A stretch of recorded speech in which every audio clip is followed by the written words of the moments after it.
Rising number of cases in India. Dr. Ramanan Lakshminarayan is the director of the Centre for Disease Dynamics, Economics and Policy.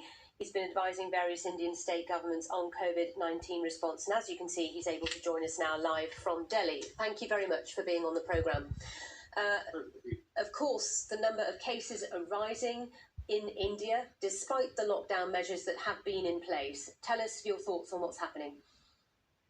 India's lockdown was never meant to be a permanent solution. It was just a way of buying some time in order to prepare for the pandemic. But so far, the preparation has been mostly, geared towards a law and order kind of a response. And the public health response has been good in some states, but not so good in many other states. And also, the preparedness for the flood of cases has not been quite as good as it really should have been, given the time that India had. India was lucky to have had cases much later than many other countries, but now it's at number 3 in terms of total numbers of cases, and that's even accounting for the fact that testing levels in India remain among the lowest in the world.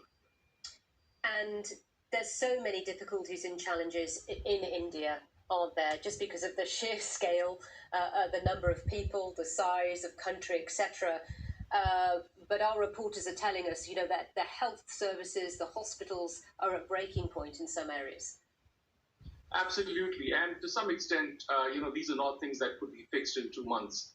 You can perhaps buy hospital beds and you can buy ventilators if you could in 2 months, but you can't really train critical care physicians or pulmonologists in 2 months. So what we're seeing is really the fact that, these investments have not been made over the last 3 decades, and we're paying the price for that now by not having the healthcare personnel at the scale that we need for a country of the size of India. So presumably